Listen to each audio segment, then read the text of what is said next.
Welcome to the Leadership Purpose with Robin podcast.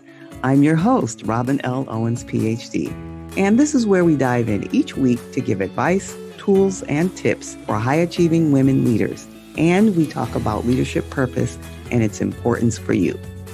I am a college professor, and when I am not doing that, I am speaking, writing, coaching, mentoring, and teaching high-achieving women leaders how to find, and not only find, but how to stay in alignment with their leadership purpose so they can make a meaningful difference right there in their career, leadership, or business. Okay, let's dive in. Before we get into the episode, I have an exciting invitation for you. Hi, everyone. This is Dr. Robin, and I want to let you know and invite you to a new group I started. It's called the Leadership Purpose Community. The Leadership Purpose Community. And it's a group that I think would be a really good fit for you as a listener of the podcast, because it's an extension of the podcast and we discuss a lot of the issues we do in the podcast and even more. And we'll be focusing on finding fulfillment in our work through leadership purpose. We'll address issues that face high-achieving women, issues and challenges, and we also will celebrate the achievements of high-achieving women. And you know, as I always say, what I mean by high-achieving women, women who are professional, ambitious, goal-oriented, doing all the things and supporting everyone else. This group is for you. And so I think you'd really enjoy it. And I'd love to have you come and join us. Love, love, love to have you come and join us.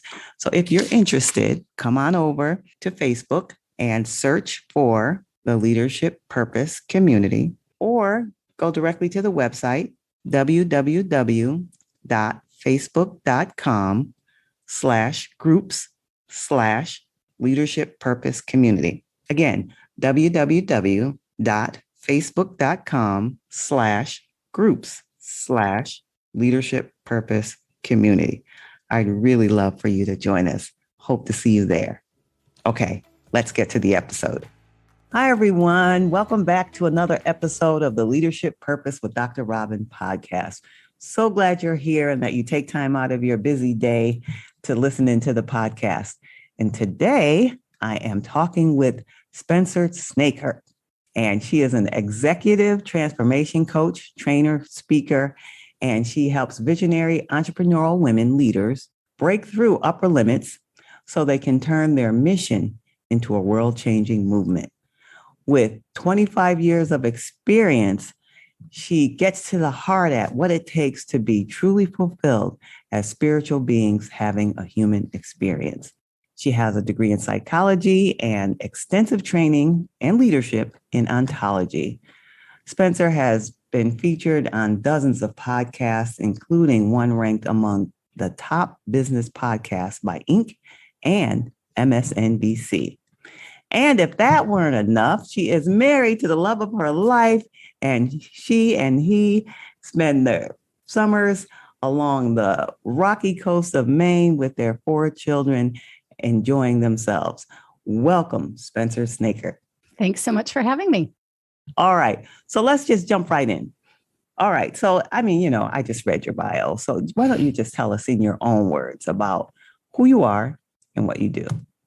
Yeah, I think just to sum it up, I'm an executive coach for visionary women leaders. And I really honed in on that audience because I love the ripple effect that I get to have, that by helping them succeed, I'm really helping like millions in the process.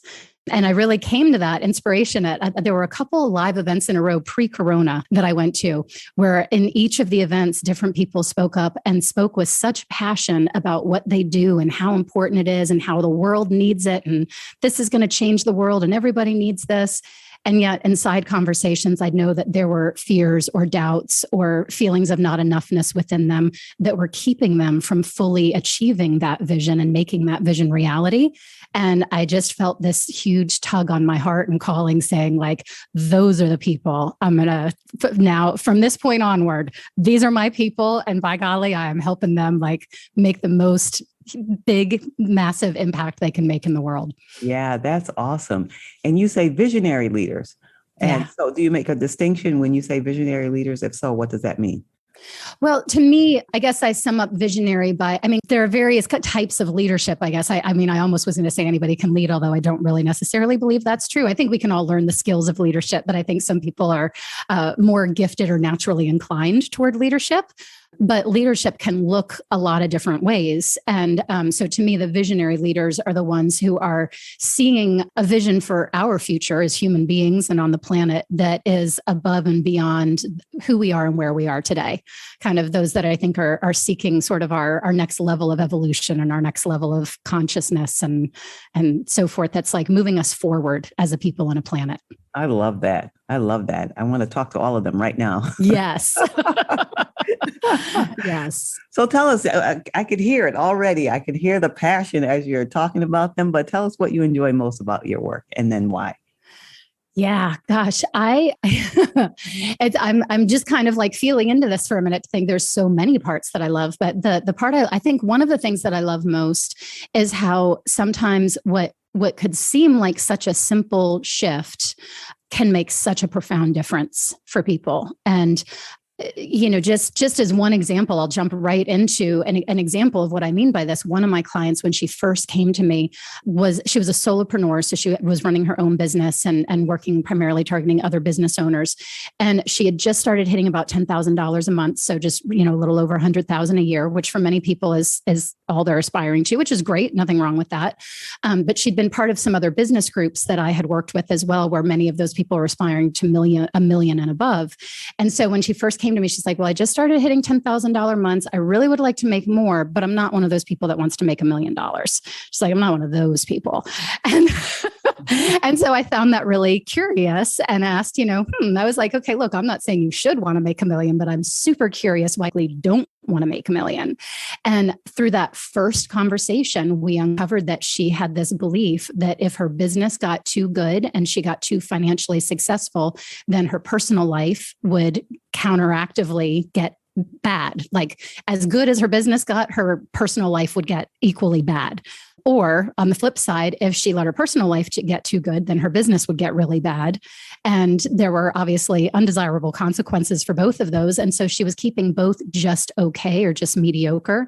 And really they were okay, but because she aspired to so much more in both areas, she really felt like a failure and felt horrible about how things were going and really frustrated with like, what's wrong with me and why isn't this going further, faster? And, what am I doing wrong here? That kind of stuff.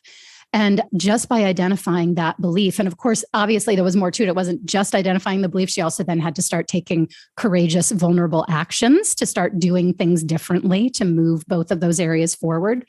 But really the essence of it is just by uncovering that belief. She had a huge skyrocket in her financial results. Within a year and a half, she was making over $100,000 months consistently. So she said at the end of, after a couple months of us working together, she said, I'm starting to think that $1 million doesn't sound so bad after all, and started dating someone who she got into a very serious, great relationship with. And so just to see the huge transformation, and we did a little testimonial recording at the end of our engagement together. And it wasn't just about the financial results in the relationship and all of that. She also said, like I literally used to lay in bed worrying about like what I needed to do or what I needed to do next or what was not happening or how much more I needed to be working on. And she said, everything is just so easy now. Like I'm not worried. I feel at peace. She was taking like 5 days. She was working maybe 2 or 3 days a week and then taking 4 and 5 day weekends all the time while the numbers were climbing and the relationship was growing and all of that. And so to know that that all came from that one belief, that in one conversation, I was like, it kind of seems like you have this either or thing going on. And just from that, like completely changed her life and changed therefore her ability to reach others as well. That's amazing. That's amazing. And what a tremendous impact you made in that moment that she would then carry on and all the people that she will impact because now she's doing that work in a bigger way. Yeah. That's fascinating. That's amazing. Well, it's our work is in alignment, of course. Yes. This is why we're together. And my work is for high achieving women. My mission is all about supporting high achieving women. So I decided to create a podcast to support high achieving women, because I'm like, they're the ones, this is how I describe them.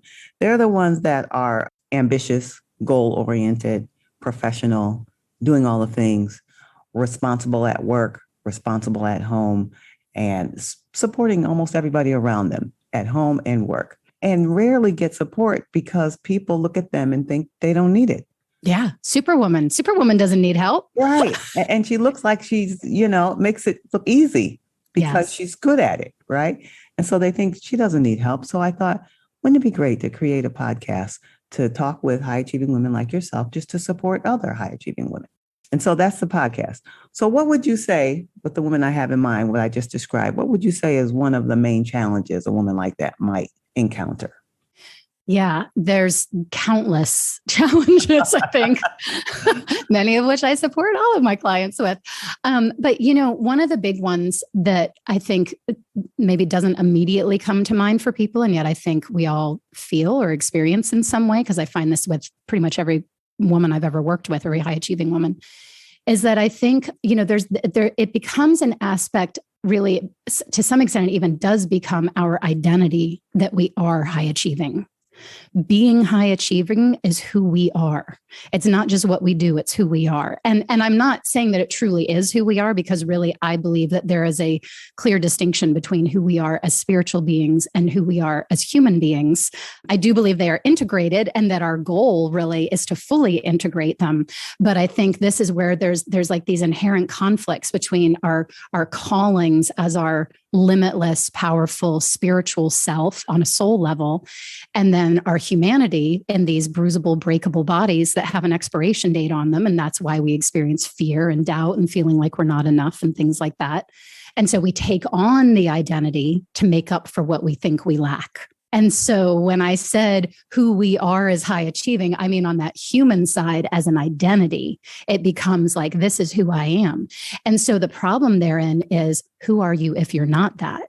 Mm-hmm. So if the identity is formed to make up for what we think we lack, if we in any way show any cracks in that armor, like, if we fail in any way, or we don't live up to those high achieving expectations, it's suddenly like we are falling apart, or people will think that we're falling apart, or incapable, or not really as great as, as people maybe previously thought we were. So all those things start to come into play. And so I think, as far as the challenge, I think that's one of those big challenges, is that our amazing achievements start to become that identity that we really become trapped in, almost like we have to continue that. We got to continue. We got to do more. We got to climb higher. We got to check another box on the list of accomplishments.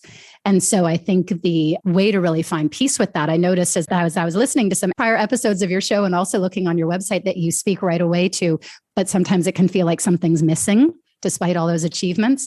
And so I think to really be able to address that aspect of what's missing, it's like really starting to embrace I'm going to say a word that's going to challenge a lot of people here, embrace the perfection within, like perfection on a soul level of all that you are and all that you're not, without feeling the need to prove anything or show anyone anything or make up for anything lacking. But if we really start to approach as though like we already have everything we need and we are perfect exactly as we are. Now I can't let that go. I know everybody wants to say perfection doesn't exist. And honestly, I think that's fueling the problem. Okay, since I said I can't let it go, let's hear more about this perfection within. Yeah. Let's hear more about that. What do you mean by it, and how does one embrace it? Yeah. So, is it okay that we go a little spiritual here? Absolutely. The door is wide open. Awesome. So I want to first just be clear. To me, this has nothing to do with religion or doctrine or a belief system to follow or adhere to. But I personally believe that we are more than just this physical body, that there is a soul within us that has some existence beyond our physical existence, whatever that may be. I won't go into what my personal beliefs are on that, because really I think it's irrelevant. But for me, I think of it as this soul is contained within the body is the vehicle. But, I think of it as, whether you think God, universe, spirit, source, energy, whatever it is that creates this non-physical beingness that we have, I feel like whatever created that thing, I don't think makes mistakes. And there certainly are many people who will relate to that as God or something. And it's like, if you want to think of it that way, then yeah, I'm like, I don't think God makes mistakes. I think we are made in this divine image expression. And I think, it's really, I believe it's the human side of us, and not to demonize the human side of us. It's perfectly normal and natural that we do have, like I said, we have an expiration date. We don't even know when the expiration date is. So we're housed in these breakable, bruisable bodies that aren't going to last forever. And so, of course, it's natural that we experience fear and we have this need to survive, or this desire to survive as long as we possibly can. So, gosh, there's so much we could go into on this, Robin. I'm trying to figure out how to really condense this so it doesn't become a whole 2-hour conversation on its own. But I think the gist of it is, I feel like our Creator doesn't make mistakes, and who you are as you are, for all that you are and for all that you're not, is a divine expression of your Creator. And if we were to start to really embrace the perfection of that, not thinking of our culturally held idea of perfection as like you have to be a size 6 and however many feet tall and have however much money in your bank account and 2.5 children and the perfect partner or whatever any of that mess is. So I'm not talking about that idea of perfection, but if we were to embrace it as we already are perfect, and now how can we continue to grow and express ourselves more fully and freely, and even perfection in the messiness of life, even perfection in the yucky moments and in the dark moments, and when you're crying your eyes out or showing, the some of the maybe not so beautiful parts of our humanity, embracing all of that too, as it's all like a perfect part of the experience. And now what? Like, not saying it's an end goal and you have to accept it as it is, but embracing it for what it is. And now looking at, okay, and how do I continue to express myself with a capital S in the most aligned ways I can with who I am, what I'm here for, and what really matters most to me. That makes sense to me. That I resonate with that. It makes a lot of sense to me. Yeah. And I believe somewhere in there you answered this, but let me just reshape this question because it's one that I always ask, because you just gave us a lot. I mean, that was a masterclass, which I appreciate. What you're hearing in my voice is appreciation when I say that. Well, thank you. I appreciate that. So I always ask each guest, what's, from your experience and expertise, and maybe continuing this line of thinking, what's one piece of advice you can give to the high achieving woman that is listening to us right now? I'm imagining there's someone in the midst of their day or evening, and what's one piece of advice you can give to them? Yeah, I think, a lot of times with a question like this, I would go with something like embrace the perfection. But given that we just went into that more, I will connect that more to something I said near the end, which is, I think, to really tune into what feels aligned for you and true for you, of who you really are on a soul level, what you're here for, which I know very much aligns with, as you said, your purpose. This is the Leadership Purpose podcast. So who you are, what you're here for, and what really matters most to you. And to me, that's both your values and what you want, your desires. So who you are, what you're here for, what matters most to you. When you can get all three of those in alignment and really be living in alignment with those, all the other headaches and the messes and all the other stuff, I think, just fizzles away. Yes, yes. I have 1,000 thoughts about that. I'm going to focus. Okay. All right. So as you mentioned, the podcast is Leadership Purpose. So when you hear the term leadership purpose, what comes to your mind? I think the first thing that comes to my mind is just thinking of an individual leader's purpose. What is their purpose, and how are they living it out, and living the work, living the purpose, living the self-expression? All of that is really a big part of my focus and the work than what I sort of teach and coach people on in the world. Because I think many leaders have a purpose statement or a mission statement or something like that, but probably may not even remember what it is, let alone be able to recite it or embody it. And so to me, leadership purpose is about embracing and embodying and really expressing that purpose out in the world. Yes, yes. And so I could guess at this answer, but do you think having this leadership purpose is important? And if so, why or why not? Yeah, I think I think it is. I mean, certainly I do think it is important. I think part of my hesitation as I was saying that is because I think sometimes even people who are far along, high achieving, have done many great things, sometimes in their moments of real honesty, like with me as their coach, sometimes will say, I don't even know that I'm on the right track or that this is my purpose. And so I think sometimes people wait for like an angel to descend from the heavens and bestow a purpose on them. And if that hasn't happened yet, they're not sure that they're doing the right thing. And so I think yes, it's important to bring purpose into our work, but I think you can also declare what your purpose is, even if you don't feel like you've had some, choir of angels and bestowing it on you. Just declare your purpose. Just declare your purpose and do that. I appreciate that. I really appreciate that. Yeah. Wow. I feel like this conversation, like you said, we can go on for 2 hours, but it's flying by so fast. Before we tell people how they can get in touch with you, is there something you want to talk about, share, or express that I didn't get a chance to ask you about?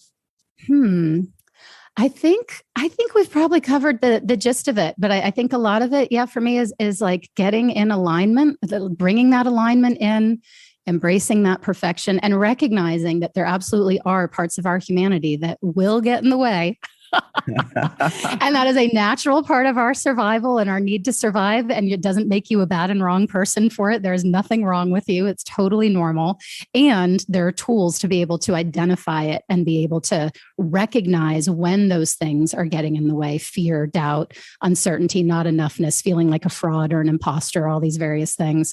There are ways that you can learn to recognize, like, oh, this is that thing again, and then be able to choose in every moment to realign and realign and realign. Yes. And I'm imagining somebody saying, okay, so how can I do it? And they might be saying, well, how can I reach out to Spencer? Yes. So how can people be in touch with you? Connect So I think probably the best resource I think I could offer up is that I have a free masterclass that goes more in depth into some of these things that we've been talking about, including to start to answer some of that question of how can I do that? And so people can find that at transformingmillions.com, transformingmillions with an S.com. Okay, wonderful. We'll make sure we'll have that in the show notes. Excellent. Well, this has been a wonderful conversation. Spencer, thank you for everything you shared, for your wisdom and insight and energy. Really appreciate you and for being here. Thank you. Thank you so much for having me. My pleasure. Okay, everyone. And for me, if you're interested in if you want to contact me, you can reach me on my website, robinlowens.com, or on social media. Pick your favorite social media and contact me at Robin L. Owens, PhD, Robin L. Owens, PhD. And I'd love to hear from you. And until next time, this is Dr. Robin. Thank you for tuning into this episode of the Leadership Purpose with Robin podcast. If you enjoyed it, head on over and rate and subscribe so you never miss an episode. New episodes drop every week, and I can't wait to hang out with you again soon. Meanwhile, this is Robin signing off.